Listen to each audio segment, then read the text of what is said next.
আমরা আমাদের রান্নাঘরের ওখানে একটা বাথরুম ছিল, আমরা সেই বাথরুমে কিছু লোক লুকিয়েছিলাম। ফরিদপুর ৪ আসনের সীমানা পুনর্বিন্যাসের প্রতিবাদে উত্তাল ভাঙা। 15 সেপ্টেম্বর সোমবার দুপুরে বিক্ষুব্ধরা উপজেলা পরিষদ ও থানায় হামলা চালিয়ে ব্যাপক ভাঙচুর করে। এ সময় থানার ভেতরে বাথরুমে লুকিয়ে প্রাণে রক্ষা পান পুলিশ সদস্যরা।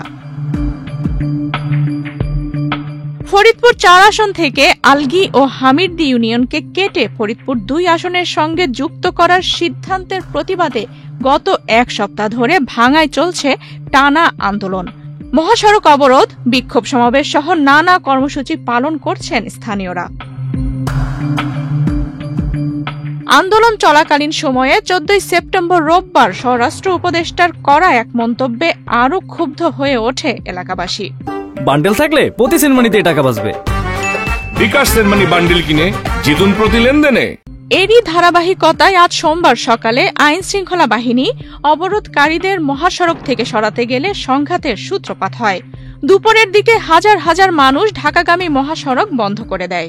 সালতা নগরকান্দা আমরা যাবো না, আমার দেশ আমার মাটি, আমার থানার লোক আমার থানায় থাকবে। আমরা এই আন্দোলন চালিয়ে যাব এবং প্রয়োজন হলে আমরা কাফনে কাপড় পরে রাস্তায় নামবো। ফরিদপুর যাওয়ার পথে একজন স্টুডেন্ট, তো দেখলাম আপনার বগুড়া থেকে ভাঙা পর্যন্ত সেই অবস্থা, রাস্তা অবরোধ, কোনো গাড়ি ঘোড়া চলতে পারতেছে না। পরে বিক্ষুব্ধ জনতা উপজেলা পরিষদ চত্বর, নির্বাচন কার্যালয়, অফিসার্স ক্লাব সহ বেশ কয়েকটি দপ্তর ভাঙচুর ও অগ্নিসংযোগ করে। এরপর তারা ভাঙা থানায় হামলা চালায় এবং 5টি গাড়ি ও কয়েকটি মোটরসাইকেল ভাঙচুর করে। এ সময় আইন শৃঙ্খলা বাহিনী নিরাপদ দূরত্বে সরে যায়। আমার এই মুহূর্তে আমি যেগুলো দেখেছি সেটা হচ্ছে আমার 4টে পিকআপ, একটা রেকার, একটা ডিএমপির জল কামান গাড়ি, একটা অ্যাডিশনাল ডিআইসির জিপ, আর 8টা মোটরসাইকেল, আর অন্যান্য অফিসের অন্যান্য আরও জিনিসপত্র, একটা অ্যাম্বুলেন্স। এগুলো আপাতত দেখা দিচ্ছে ক্ষয়ক্ষতি হয়েছে, ভাঙচুর হয়েছে। আর এখানে আমাদের একটা আলামত ছিল প্রাইভেট, এই আলামতটা পুড়িয়েছে, সামনে একটা গাড়ি পুড়িয়েছে। আর আমার অফিস রুমের অনেক ল্যাপটপ, কম্পিউটার, তারপরে টিভি আপনারা দেখলেন, ভিতরে কোথাও বাদ নাই, এমন কোথাও বাদ নাই যে তারা ভাঙেনি। তো পরিবেশটা এরকম হলো কেন?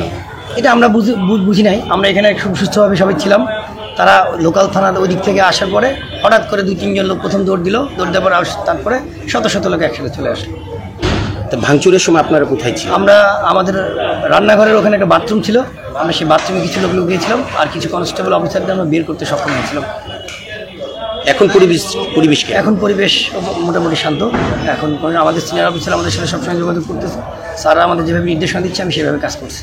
থানা ও উপজেলা পরিষদে হামলা ভাঙচুরের ঘটনায় এখনো কাউকে আটক করতে পারেনি পুলিশ। বর্তমানে গোটা ভাঙা জুড়ে থমথমে পরিস্থিতি বিরাজ করছে। আফসানা রিপা, বাংলাদেশ প্রতিদিন।